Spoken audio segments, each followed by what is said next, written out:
Hi hello ನಮಸ್ತೆ ಎಲ್ರಿಗೂ ಹೇಗಿದ್ದೀರಾ? ಎಲ್ಲರೂ ಚೆನ್ನಾಗಿದ್ದೀರಾ ಅಂತ ತಿಳ್ಕೊಂಡಿದ್ದೀನಿ. ಸೊ ಏನಪ್ಪ ಅಂತ ಹೇಳಿದರೆ, ಅಯ್ಯಪ್ಪ ಭಕ್ತಾದಿಗಳಿಗೆ ಒಂದು ವಿಷಯ ಮುಟ್ಟಿಸ್ಲಿಕ್ಕೆ ಈ ಒಂದು ವಿಡಿಯೋನ ಮಾಡ್ತಾ ಇದ್ದೀನಿ. ಇವಾಗ ಬಂದು ಮಂಡಲ ಮಕರ ಕಾಲ ಬಂದು ಇವಾಗ ಮಕರ ಸಂಕ್ರಾಂತಿಯ ದಿನ ಒಂದು ಹತ್ತಿರ ಬರ್ತಾ ಇದೆ. ಸೊ ಈ ಒಂದು ಇದರಲ್ಲಿ ಶಬರಿಮಲೆಯಲ್ಲಿ ಒಂದಷ್ಟು ಬದಲಾವಣೆಗಳನ್ನು ಮಾಡ್ಕೊಂಡಿದ್ದಾರೆ. ಏನೆಲ್ಲ ಬದಲಾವಣೆಯನ್ನು ಮಾಡ್ಕೊಂಡಿದ್ದಾರೆ, ಸೊ ಅಯ್ಯಪ್ಪ ಭಕ್ತರು ಏನೆಲ್ಲ ಗಮನದಲ್ಲಿ ಇಟ್ಕೋಬೇಕು ಇಲ್ಲಿಂದ ಅಂತ ಹೇಳಿಬಿಟ್ಟು ಸೊ ನಾನು ಈ ಒಂದು ವಿಡಿಯೋನ ಮಾಡ್ತಾ ಇದ್ದೀನಿ. ಅಯ್ಯಪ್ಪನ ಪಾದಚರಣಗಳಿಗೆ ನಮಿಸುತ್ತಾ ನಾನು ಈ ಒಂದು ವಿಡಿಯೋ ಮಾಡ್ತಾ ಇದ್ದೀನಿ. ಸೊ ಎಲ್ಲ ಅಯ್ಯಪ್ಪ ಭಕ್ತರಿಗೂ ಅಯ್ಯಪ್ಪ ಒಳ್ಳೆಯದನ್ನು ಮಾಡಲಿ ಅಂತ ಕೇಳ್ಕೊತೀನಿ. ಸೊ ಅದ್ರ ಜೊತೆಗೆ ನಮಗೂ ಒಳ್ಳೆಯದನ್ನು ಮಾಡಲಿ. ಏನಂತ ಹೇಳಿದ್ರೆ ಧರ್ಮಶಾಸ್ತ್ರ ಅಂತ ಹೇಳ್ತಾನೆ. ಸೊ ಅವ್ನು ಕಂಡುಬಿಟ್ರೆ ಎಲ್ಲರಿಗೂ ಒಳ್ಳೆಯದಾಗುತ್ತೆ. ಇದ್ರ ಬಗ್ಗೆನೇ ಹೇಳ್ತಾ ಹೋಗೋಣ. ಸೊ ಅದಕ್ಕಿಂತ ಮುಂಚೆ ನೀವು ಮೊನ್ನೆ ಟಿ ವಿನಲ್ಲೆಲ್ಲ ನೋಡಿರ್ಬೋದು, ಪುತ್ತೂರಿನ ಒಬ್ಬ ಬಾಲಕ ಬಂದು ಅಯ್ಯಪ್ಪ ಸ್ವಾಮಿ ಮಾಲೆ ಹಾಕಿರ್ತಾನೆ. ಆ ಬಾಲಕನಿಗೆ ಆ್ಯಕ್ಚುಲಿ ಮಾತಿರೋದಿಲ್ಲ. ಅಯ್ಯಪ್ಪನ ಪವಾಡ ಎಂಥದ್ದು ಅಂತ ನಾನು ವಿಡಿಯೋ ಮಾಡ್ತಾ ಇರ್ತೀನಿ. ಸೊ ಅಷ್ಟು ಮಾಲೆ ಹಾಕಿ ಮಾತಿರೋದಿಲ್ಲ. ಬಟ್ ಮಾಲೆ ಹಾಕಿದ್ಮೇಲೆ ಅವನಿಗೆ ಬಾಲಕನಿಗೆ ಮಾತು ಬಂದು ಶರಣಘೋಷವನ್ನು ಸರಾಗವಾಗಿ ಹೇಳ್ತಾನೆ. ಉತ್ತರ ಕನ್ನಡ ಜಿಲ್ಲೆಯ ಪುತ್ತೂರಿನ ಬಾಲಕ ಬಂದು ಅವನಿಗೆ ಮಾತಿರೋದಿಲ್ಲ. ಅಯ್ಯಪ್ಪನ ಮಾಲೆ ಹಾಕೋದಕ್ಕಿಂತ ಮುಂಚೆ ಮಾತು ಬರೋದಿಲ್ಲ. ಬಟ್ ಅಯ್ಯಪ್ಪನ ಮಾಲೆ ಹಾಕಿದ್ಮೇಲೆ ಅವನು ಸರಾಗವಾಗಿ ಅಯ್ಯಪ್ಪನ ಶರಣಘೋಷವನ್ನು ಕೂಗ್ತಾ ಇರ್ತಾನೆ. ಇದು ಅಯ್ಯಪ್ಪನ ಪವಾಡ ಅಂತಲೇ ಹೇಳ್ತಾರೆ. ಪವಾಡನೇ ಇದು, ಅಯ್ಯಪ್ಪನ ಪವಾಡನೇ ಇದು. ಏನಕ್ಕೆ ಅಂತ ಹೇಳಿದರೆ, ನಂಬಿದ್ರೆ ಒಬ್ಬ ದೇವರನ್ನ ನಂಬೇಕಂತೆ, ನಂಬಿದ್ರೆ ಒಬ್ಬ ಮನುಷ್ಯನ ನಂಬೇಕಂತೆ. ಮನುಷ್ಯ ಮೋಸ ಮಾಡ್ಬೋದು, ದೇವರಲ್ಲಿ ಇಟ್ಟಿರೋ ಭಕ್ತಿ ಯಾವತ್ತೂ ಕಡಿಮೆ ಆಗೋದಿಲ್ಲ. ಯಾವುದೋ ಒಂದು ರೂಪದಲ್ಲಿ ದೇವರಾಗಿ ಬರಲಿಲ್ಲ ಅಂದ್ರೆ ಒಬ್ಬ ಮನುಷ್ಯನ ರೂಪದಲ್ಲಿ ನಮಗೆ ಬಂದು ನಮ್ಮ ಕಷ್ಟ ಕಾಲದಲ್ಲಿ ಸಹಾಯನ ಮಾಡ್ತಾರೆ. ಹಾಗಾಗಿ ಅಯ್ಯಪ್ಪನ ಭಕ್ತಿ ಅಪಾರ ಅಂತ ಹೇಳ್ತೀನಿ. ಸೊ ಇವಾಗ ಏನಪ್ಪ ಅಂತ ಹೇಳಿದರೆ, ಶಬರಿಮಲೆಯಲ್ಲಿ ಬಂದ್ಬಿಟ್ಟು ಈ ಜನವರಿ ತಿಂಗಳಲ್ಲಿ ಏನು ಮಕರ ಸಂಕ್ರಾಂತಿ ಸ್ಟಾರ್ಟ್ ಆಗುತ್ತಲ್ವ, ಅಂದರೆ ಅಯ್ಯಪ್ಪನ ಜ್ಯೋತಿ ದರ್ಶನ ನೋಡಲಿಕ್ಕೆ ಸುಮಾರಷ್ಟು ಜನ ಹೋಗ್ತಾ ಇದ್ದಾರೆ. ಸೊ ಈ ಜ್ಯೋತಿ ದರ್ಶನದ ಸಮಯದಲ್ಲಿ ತುಂಬ ಜನಸಂಖ್ಯೆ ಆಗುತ್ತೆ ಅಂತ ಹೇಳಿಬಿಟ್ಟು ಶಬರಿಮಲೆಯ ಏನಂತ ಹೇಳಿ ದೇವಸ್ಥಾನ ಕಮಿಟಿಯವರು ಒಂದು ನಿರ್ಧಾರನ ಮಾಡಿದ್ದಾರೆ. ಏನಂತ ಹೇಳಿದರೆ, ವರ್ಚುವಲ್ ಕ್ಯೂ ಬುಕ್ಕಿಂಗ್ ಬಂದು ನಿಮಗೆ ಜನವರಿ ನಡೀತಾನೆ ಇದೆ. ಇವಾಗ ಅಂದರೆ ಆಲ್ಮೋಸ್ಟ್ ಜನವರಿ ತಿಂಗಳದೂ ಬಿಟ್ಟಿದ್ದಾರೆ.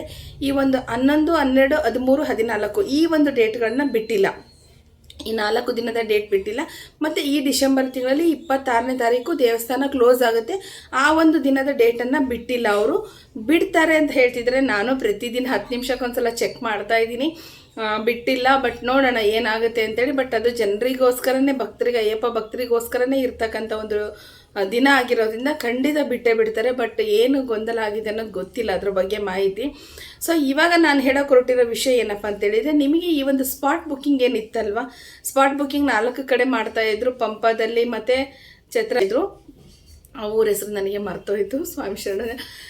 ಸೊ ಇನ್ನು 2 ಕಡೆ ಮಾಡ್ತಾಯಿದ್ರು. ಸೊ ಅಲ್ಲಿ ಏನಾಗಿದೆ ಅಂತ ಹೇಳಿದರೆ, ಈ ಜನವರಿ 10ನೇ ತಾರೀಕಿಂದ ಸ್ಪಾಟ್ ಬುಕ್ಕಿಂಗ್ನ ಮಾಡ್ತಾ ಇಲ್ಲ. ಕಾರಣ ಏನು ಅಂತ ಹೇಳಿದರೆ, ಅಯ್ಯಪ್ಪನ ಮಕರ ಜ್ಯೋತಿ ಸಂದರ್ಭ ಆಗಿರೋದ್ರಿಂದ ತುಂಬ ರಶ್ ಆಗುತ್ತೆ ಅಂತ ಹೇಳಿಬಿಟ್ಟು ಸ್ಪಾಟ್ ಬುಕ್ಕಿಂಗನ್ನು ನಿಲ್ಲಿಸಿದ್ದಾರೆ. ನೀವೇನೇ ಇದ್ರೂ ಟಿಕೆಟ್ ಇಲ್ಲಿಂದನೇ ಬುಕ್ ಮಾಡ್ಕೊಂಡು ಹೋಗಬೇಕು.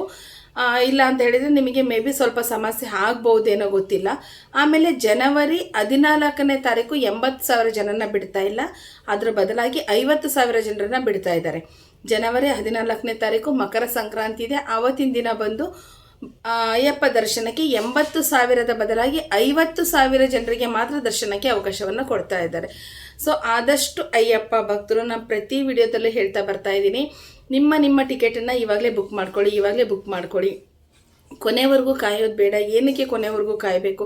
ನಾವು ಮಾಲೆ ಹಾಕಿದ್ದೀವಿ, ಒಂದು ಮಂಡಲದ ಕಾಲ ನಾವು ವ್ರತ ಮಾಡಿರ್ತೀವಿ ಅಂದಾಗ ಇದೆಲ್ಲ ನಮ್ಮ ಒಂದು ಮುಂಜಾಗ್ರತೆ ಕ್ರಮವಾಗಿ ನಾವು ತಗೋಬೇಕಾಗುತ್ತೆ. ಸೊ ಇವಾಗ ಡೇಟ್ ಆಲ್ಮೋಸ್ಟ್ ಆಲ್ ಕ್ಲೋಸ್ ಆಗಿದೆ. ಮಧ್ಯೆ ಒಂದು ಯಾರು ಕ್ಯಾನ್ಸಲ್ ಮಾಡ್ತಾರಲ್ವ ಅದೊಂದು ಬಂದು ಹೋಗ್ತಾ ಇದೆ. ನಿಮಗೆ ಇನ್ನೂ ಬುಕ್ ಮಾಡ್ಕೊಳ್ಳಿಕ್ಕೆ ಅವಕಾಶ ಇದೆ. ಕೆಲವೊಂದು ಡೇಟ್ಗಳು ಬಂದು ಹೋಗ್ತಾ ಇದ್ದಾವೆ. ಅದನ್ನು ನೀವು ನೋಡಿಕೊಂಡು ಬುಕ್ ಮಾಡಿಕೊಂಡು ಎಲ್ಲರೂ ಸುರಕ್ಷಿತವಾಗಿ ಅಯ್ಯಪ್ಪನ ದರ್ಶನವನ್ನು ಮಾಡ್ಕೊಂಡು ಬನ್ನಿ ಅಂತೇಳಿ ನಾನು ಈ ಮೂಲಕ ಅಯ್ಯಪ್ಪನಲ್ಲಿ ಪ್ರಾರ್ಥನೆ ಮಾಡ್ತಾ ಇದ್ದೀನಿ. ಸೊ ಯಾರೆಲ್ಲ ಈ ಒಂದು ವಿಡಿಯೋನ ಕೊನೆವರೆಗೂ ನೋಡಿದ್ರು, ದಯವಿಟ್ಟು ಸಬ್ಸ್ಕ್ರೈಬ್ ಮಾಡಿ, ಲೈಕ್ ಮಾಡಿ ಮತ್ತು ಕಮೆಂಟ್ ಮಾಡೋದನ್ನು ಮರಿಬೇಡಿ. ಮತ್ತು ನಿಮ್ಮಲ್ಲೆಲ್ಲಾದರೂ ಪಡಿಪೂಜೆಗಳು ಇತ್ತು ಅಂತ ಹೇಳಿದರೆ ನನ್ನ ಒಂದು ನಂಬರ್ನ ಕೊಟ್ಟಿರ್ತೀನಿ. ಸೊ ಅಲ್ಲಿ ನೀವು ಪಡಿಪೂಜೆಯ ಬಗ್ಗೆ ನಮಗೆ ತಿಳಿಸಿದ್ದೆ ಆದಲ್ಲಿ ನನ್ನ ಚಾನಲಲ್ಲಿ ನಾನು ಖಂಡಿತ ಅದರ ಬಗ್ಗೆ ವಿಡಿಯೋನ ಅಪ್ಲೋಡ್ ಮಾಡ್ತೀನಿ ಅಂತ ಹೇಳ್ತೀನಿ. ಧನ್ಯವಾದಗಳು.